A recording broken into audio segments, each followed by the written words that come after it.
Assalamualaikum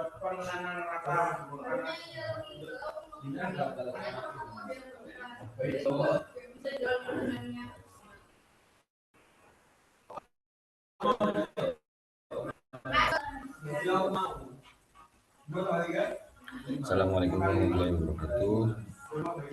Saya Ahmad Nafin, RP 17. Di sini saya akan melakukan pengerjaan soal sistem basis data modul 5.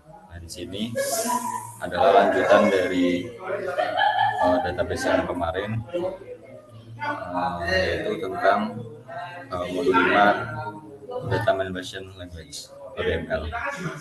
Dan di sini pada soal nomor 1 yaitu diminta untuk menampilkan seluruh data dari tabel user, tapi diminta untuk sorting berdasarkan username secara alfabetis. Nah, untuk query-nya di sini berarti langsung saja dibuka untuk database yang kemarin. Kemudian select bintang from user, order by, kolom yang akan kita sorting yaitu username. Nah, karena diminta secara alfabetis, artinya di sini adalah secara ascending. Nah, di sini kita tidak cukup seperti ini karena defaultnya adalah ascending. Coba di kanan. Nah, di sini sudah tampil username yang terurut berdasarkan alfabetis, username dengan alfabetis. Nah, kemudian untuk nomor 2 di sini menampilkan post title dan tanggal publikasi yang diurutkan berdasarkan tanggal publikasi dari yang paling baru ke yang paling lama. Nah, di sini berarti sintaksnya hampir sama, tetapi sorting di sini karena dari yang paling baru artinya yang paling besar. Nah, di sini berarti menggunakan descending untuk query sort by tanggal publikasi. Berarti select yang akan ditampilkan adalah post title, yaitu kolomnya adalah title post, kemudian koma, tanggal publikasi, from tabelnya adalah post, kemudian order by, tanggal publikasi secara descending. Lebih seperti ini. Jadi di sini akan menambahkan title post, kemudian tanggal publikasi di sini urut dari yang terbaru. Nah, kemudian pada nomor 3 di sini diminta untuk menampilkan jumlah pengguna yang sudah terdaftar. Artinya jika misalnya kita tampilkan tabel user di sini, nah di sini kan ada baris-baris isi dari tabel ini. Nah, berarti untuk menghitung berarti kan wajibnya adalah menghitung setiap baris. Nah, pada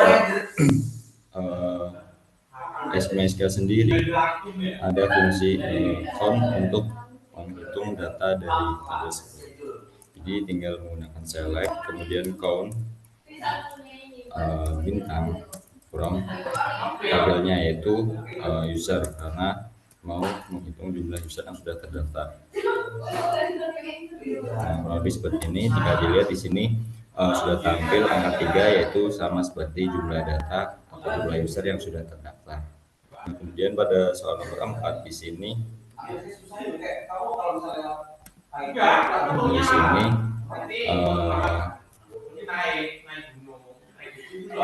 diminta untuk mencari nama kapan postingan pertama kali dipublikasikan. Nah, berarti mencari postingan pertama kali otomatis. Nah, di sini juga sudah diberikan hint, yaitu mencari tanggal publikasi paling awal. Paling awal di sini berarti adalah paling kecil tanggalnya. Nah, pada fungsi MySQL sendiri terdapat fungsi min untuk mencari nilai paling minimal atau paling kecil. Tinggal select, kemudian min, kemudian yang akan dicari dari tanggal publikasi, kemudian from tabelnya itu post. kurang lebih seperti ini. Dan di sini akan tampil tanggal paling pertama kali di sini postingan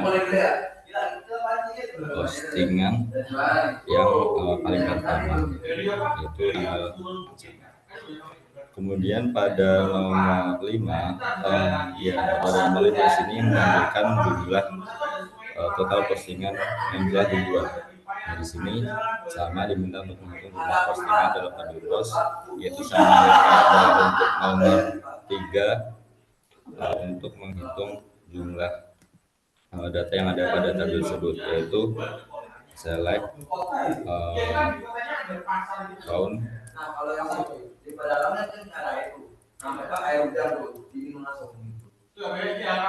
bintang from tabelnya, yaitu adalah tabel post. Kemudian kalau kita jalankan, nah di sini keluar ada 4 yang artinya sesuai pada data pada tabel di sini ada 4 data yang sudah posting ini dipostingkan. Nah, kemudian pada soal nomor 6 di sini diminta untuk menampilkan post title dan tanggal publikasi untuk semua postingan dalam rentang waktu tertentu. Nah, berarti di sini kita melakukan set batas kondisi batas bawah dan batas atasnya untuk kolom tanggal publikasi. Untuk query-nya berarti di sini tinggal menggunakan select, karena yang ditampilkan adalah hanya title post, berarti title post dan post, kemudian kondisinya where tanggal publikasi di antara tanggal ini, itu ini dan di sini benar. Yang ditampilkan adalah tanggal publikasi juga, berarti ditambahkan tanggal publikasi di sini. Nah, di sini kalau dijalankan keluar hanya ada 2 data dengan tanggal yang termasuk di antara batas tersebut. Nah, 2 data di sini yang tadinya 4 tidak tampil karena dia melebihi tanggal yang ditentukan. Nah, kemudian untuk soal nomor 7 di sini diminta untuk menampilkan kategori name dari tabel blok kategori yang mengandung katalogi. Nah, di sini berarti sama seperti tadi select bintang. Yang ditampilkan adalah hanya kategori name, berarti kategori name dari tabel blok kategori. Nah, karena ada kondisi lagi, berarti di sini menggunakan where. Nah, biasa yang digunakan untuk mencari kata yang tidak terlalu spesifik seperti ini mengandung kata, jadi seperti fungsi search menggunakan like. Tabel yang akan dicari kembali kategori name like. Nah, di sini bisa menggunakan logi kemudian diikuti persen. Mengapa menggunakan persen? Karena persen di sini bersifat untuk mencari, karena kan kita tidak tahu logi ini berada di awal atau di akhir. Nah, berarti persen di sini akan mewakili semua karakter atau huruf berapapun di awal kata logi dan juga di akhirnya. Nah, di sini kalau di run, nah akan hanya tampil teknologi sesuai di sini untuk blok kategori di sini yang mengandung katalogi hanya teknologi tidak sesuai. Kemudian pada nomor 8 di sini untuk menambahkan post title berarti hanya seperti ini, tetapi status post di sini ditampilkan dimodifikasi. Jadi sesuai case yang sudah ditentukan, jika statusnya publish maka dia akan ditampilkan aktif. Kemudian jika arsip maka akan diarsipkan, dan draft adalah konsep.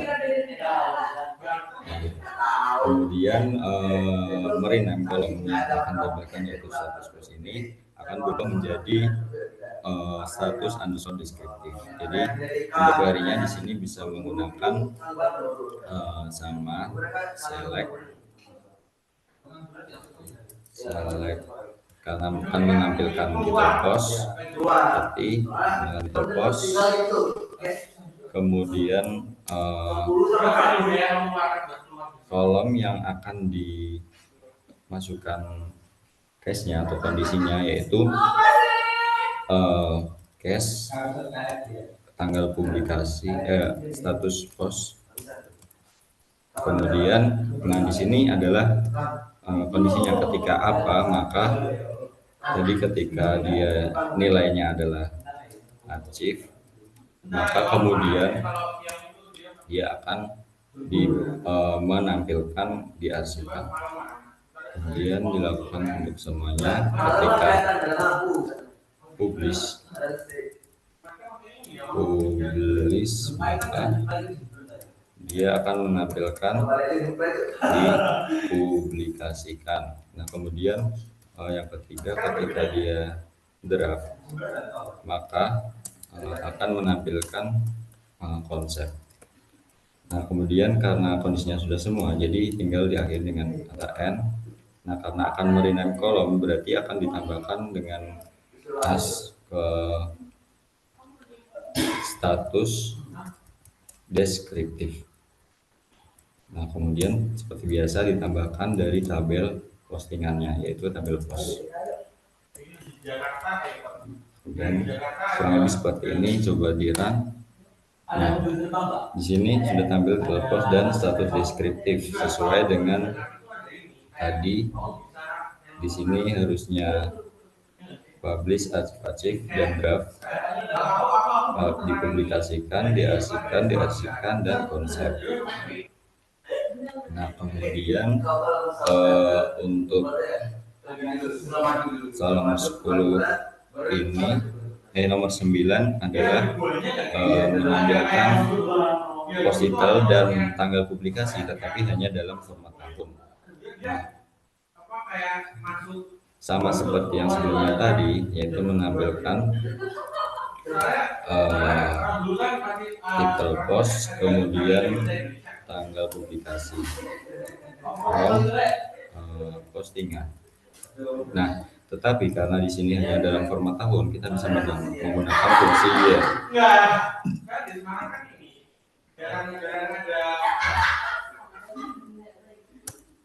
Nah, di sini sudah tampil hanya tahun untuk kolom tanggal publikasinya yaitu 2025.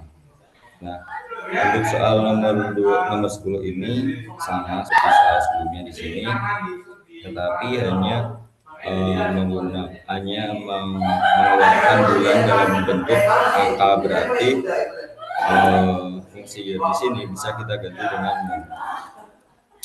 Nah, kira-kira seperti ini. Kalau coba di-run akan menampilkan sesuai bulannya, yaitu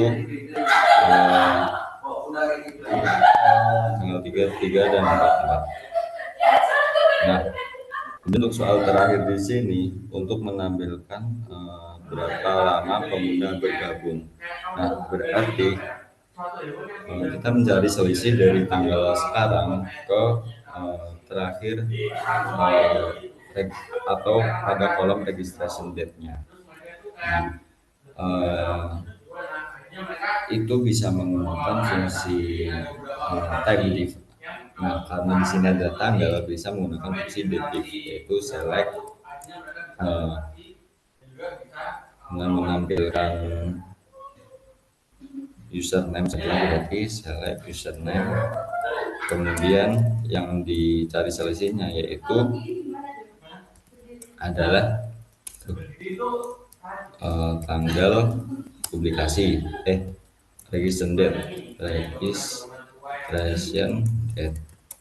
Kemudian seperti biasa karena di sini menunjukkan dua apa yang dipublikasi yang diselisihkan, berarti itu adalah bisa menggunakan fungsi calculate untuk mencari tanggal sekarang. Nah, kemudian seperti biasa prompt tabelnya yaitu search. Nah, kemudian di sini sudah tampil berapa hari selisih antara data kapan user tersebut, sudah berapa lama user tersebut terdaftar. Nah, kira-kira kalau 45 hari ini sudah sekitar 8 bulan dari bulan Mei sekarang, yang dimana seharusnya di sini adalah bulan September ya. Kira-kira sudah benar untuk hasil dari berapa lamanya. Nah, mungkin itu saja yang bisa saya demokan. Atas kurang lebihnya mohon maaf. Terima kasih. Assalamualaikum warahmatullahi wabarakatuh. Di sini udah ya, enggak dia enggak ada pas. Di sini udah bersih. Iya.